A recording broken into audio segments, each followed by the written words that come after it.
তা যখন ভীষ্মদেব ধ্যানের মাধ্যমে আশীর্বাদ করলেন, তোমার হাতের শাখা সিঁদের সিঁদুর অক্ষয় হোক, আশীর্বাদ করার পরে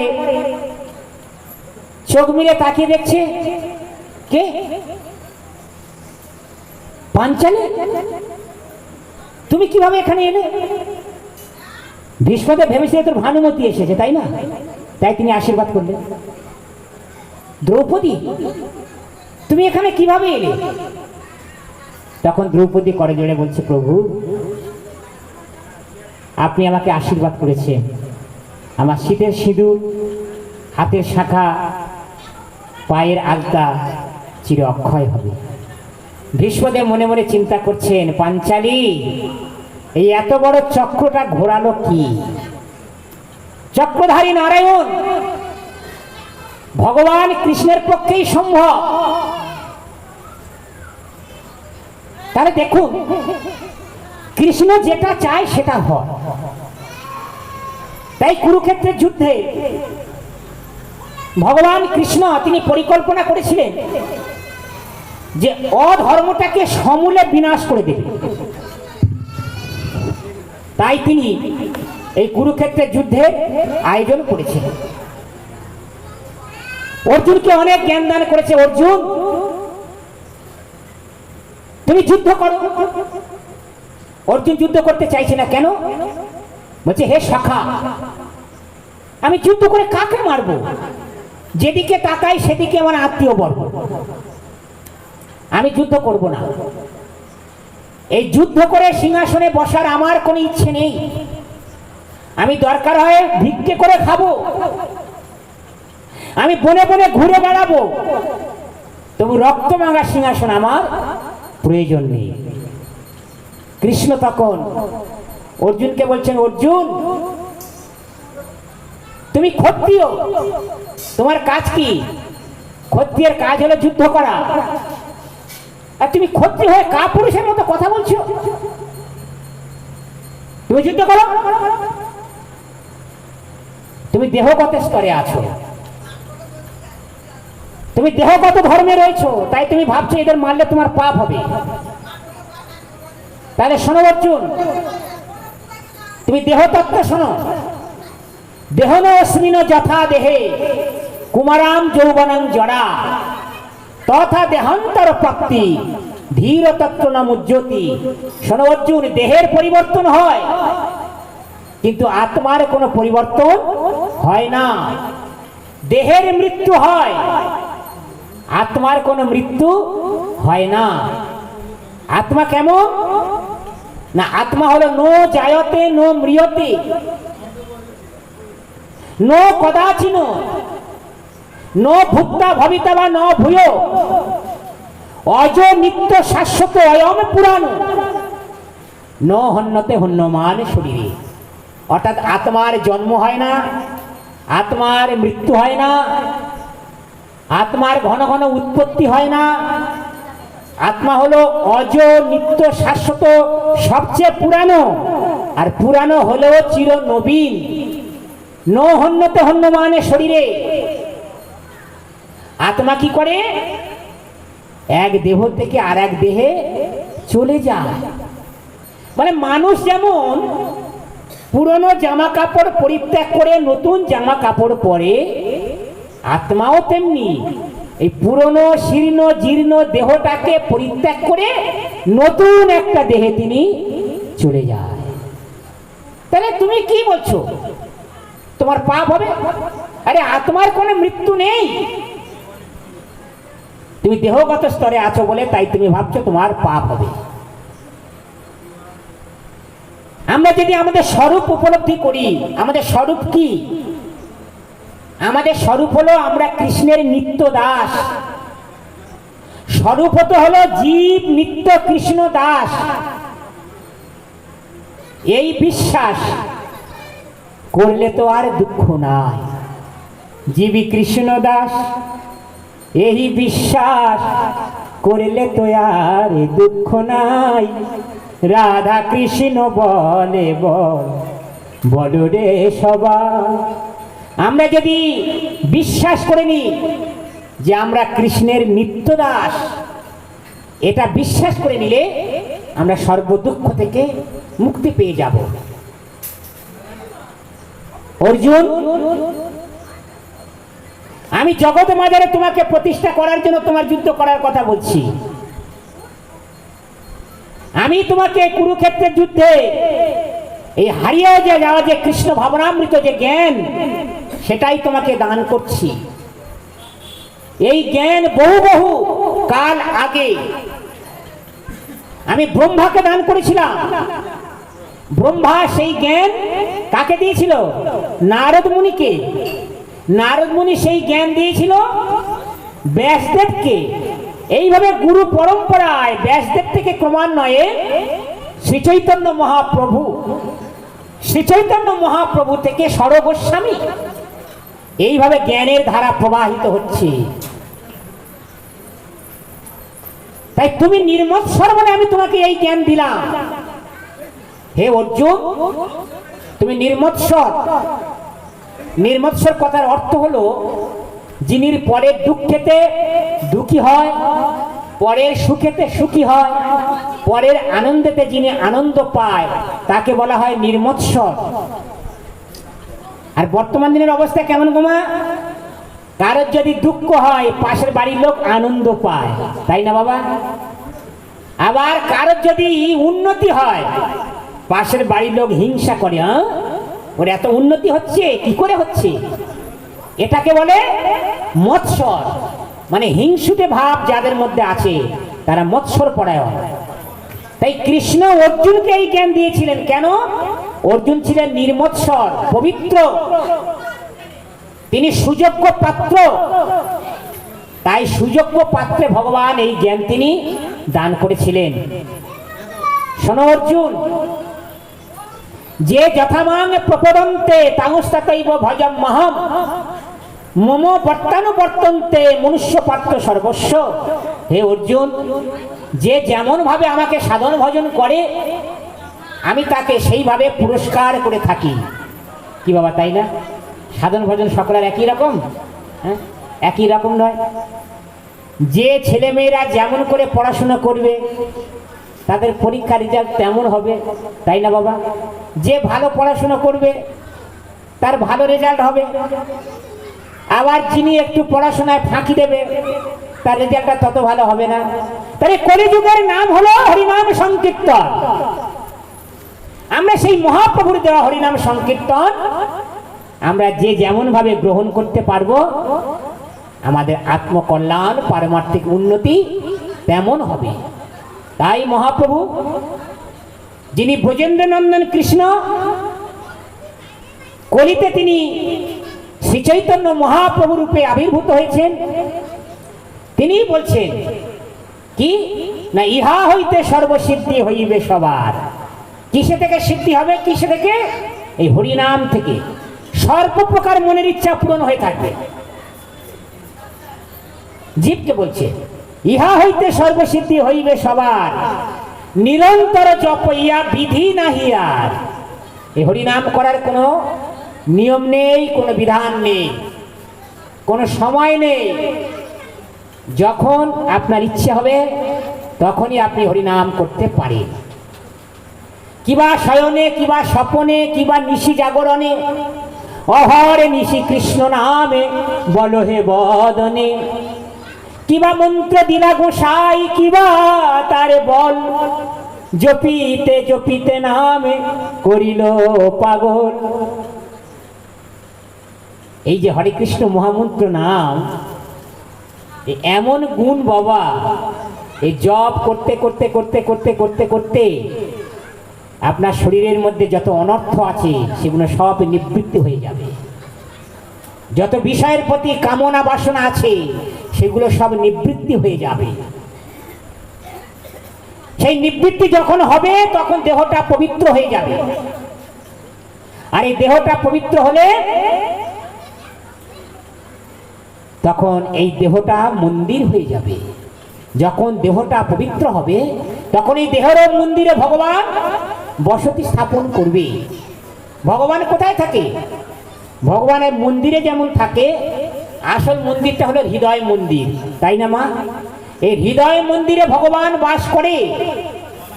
তাই হৃদয় মন্দিরটা পরিষ্কার পরিচ্ছন্ন করলে ভগবান আপনার শরীরের মধ্যে বাসা বেঁধে থাকবে। তাই হৃদয়টাকে আগে পরিষ্কার করা দরকার। তাই মহাপ্রভু বলছেন, বীজের মধ্যে বৃক্ষ থাকে, চোখে না যায় দেখা, নামের মধ্যে নামই থাকে, হৃদয় পটে আঁকা। তাই না বাবা? একটা ডুমুর ফল দেখুন, একটা ডুমুর ফলের মধ্যে কত বীজ আছে। হ্যাঁ, তাহলে এক একটা বীজ থেকে একটা বড় বড় বৃক্ষ হয়। তেমনি এই যে নাম জপ করে যাবেন, এই নাম আর নামই আলাদা নয়। যেই নাম সেই কৃষ্ণ, তাকে ভজ নিষ্ঠা করি, নামের সহিত আছেন আপনি শ্রীহরি। আমাদের কাজ হলো ভগবানের নাম জপ করা। এই ভগবানের নাম জপ করতে করতে করতে করতে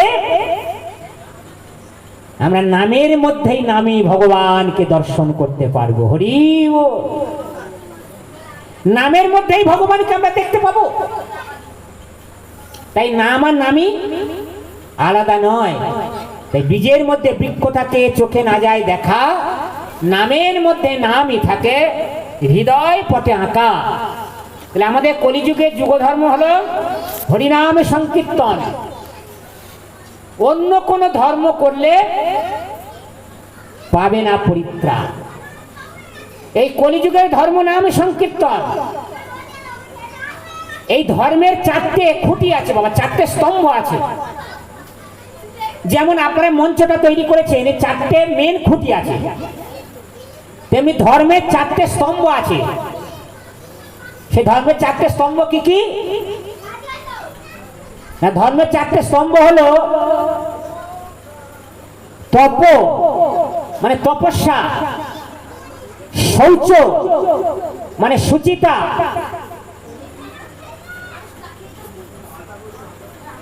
তপস্যা শুচিতা। তপস্যা, কলিযুগের তপস্যা কি? কলিযুগের তপস্যা হলো এই হরিনাম জপ করা। মুনি ঋষিদের মতো বনে গিয়ে তপস্যা করতে হবে না। আপনার মন মন্দিরে মনটাকে নিয়ন্ত্রণ করে ভগবানের দিব্য নাম জপ করবে। আর শুচিতা, শুচিতা কি? শুচিতা হলো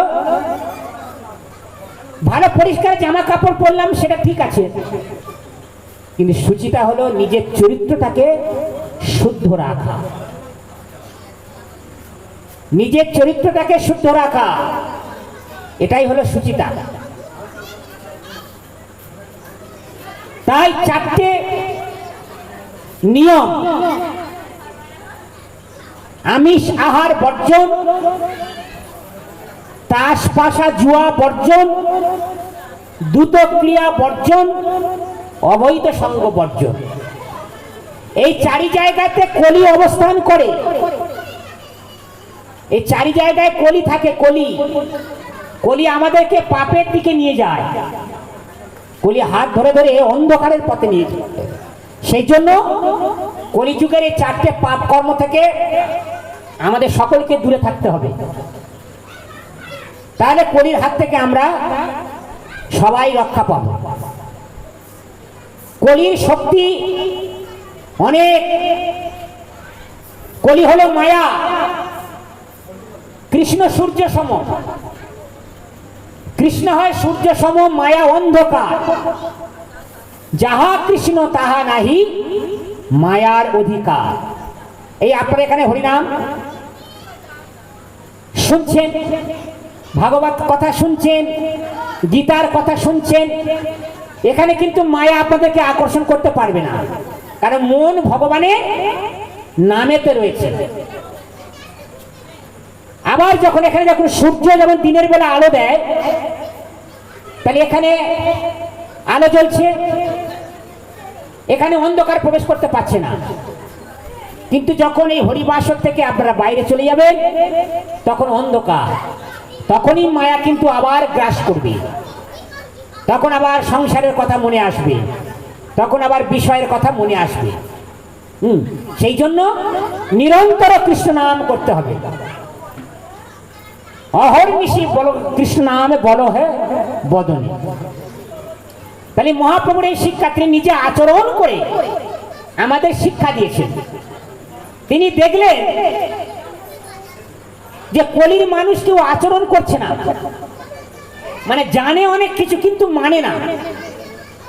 তাহলে মহাপ্রভু নিজে কি করলেন? নিজে আচরণ করে সেই শিক্ষা দেওয়ার জন্য তিনি সচী মায়ের গর্ভ সিন্ধুতে আবির্ভূত হলেন। তিনি একদিকে ভক্ত আর একদিকে ভগবান। কেমন করে ভগবানের জন্য কাঁদলে ভগবানকে লাভ করা যায়?